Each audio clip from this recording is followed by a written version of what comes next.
Okay, I'm back, and we're going to start off by first showing you how to do construction strips. So basically you want a cardstock that looks similar to the what am I trying to say?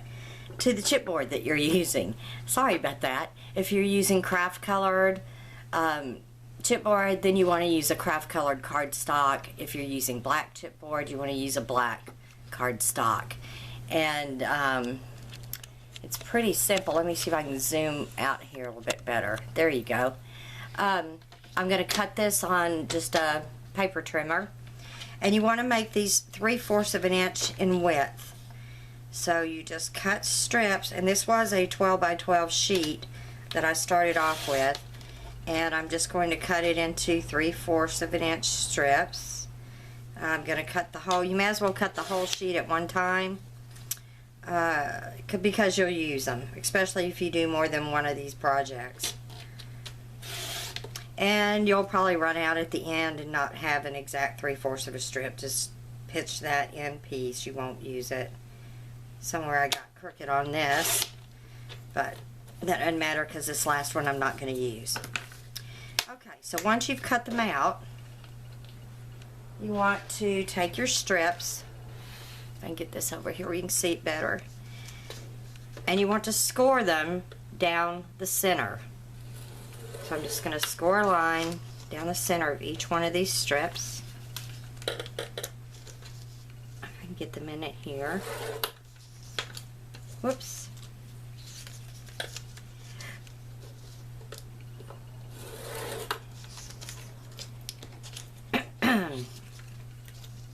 And this is kind of a thicker cardstock.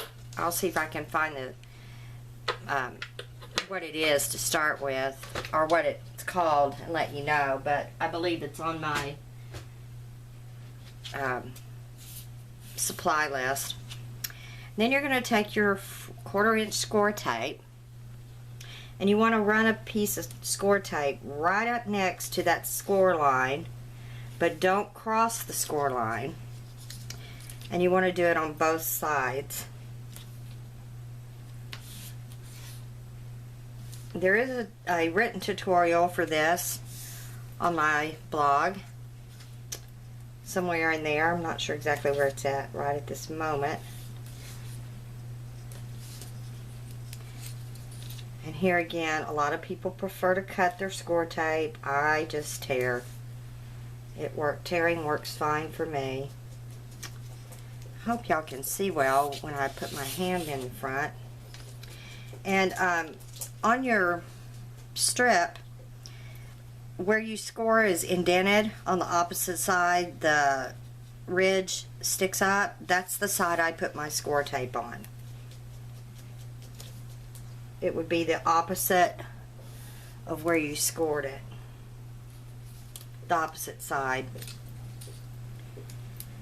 And I'll just do this last one up here real quick. Might want to run your finger down the tape, make sure it's on there good. Just kind of burnish it a little. And then I'm going to show you about cutting it when we go to miter this construction strips. Okay. Let me find a little scrap piece here. Here's a scrap piece, and when I talk about mitering your construction strips, that's to keep the bulk out. So what you do is you're going to fold it in half that way. Then you're going to take your scissors, turn where the fold is facing you, starting at the corner, clip some off. Turn it back around, starting at the open end, and clip towards the corner. So your first cut is from the folded end to the open end, turn it, then cut from the open end to the closed end. And that's how you make a construction strip, and you can see now it's mitered on both ends. And that's all there is to it.